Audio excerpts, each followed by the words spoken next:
Hi, thanks for checking out my YouTube video. This is my International AB 130 that I bought just coming up to probably 7 years ago next week. Not that I'm counting or anything, but it's been a mission that's kept me busy over 7 years, cutting all the rust out, getting it to this stage here that you see it sitting in primer. It's just ready for some fine fill, just to get ready for the final coat.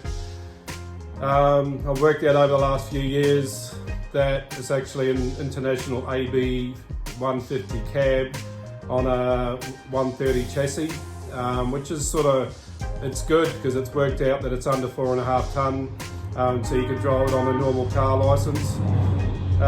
Please feel free to check out all the photos over the last 7 years. All I've had up till now was photos, so I've just been saving them all into an album, just so I can look back and see how much work I've done over the last 7 years.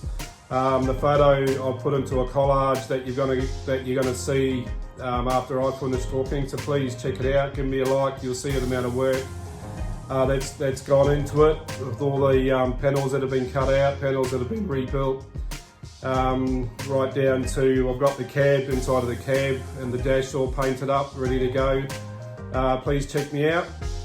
Give me a like, and there's probably some more videos to come as well, just about the finishing off process to get it to this point. So thank you, check me out.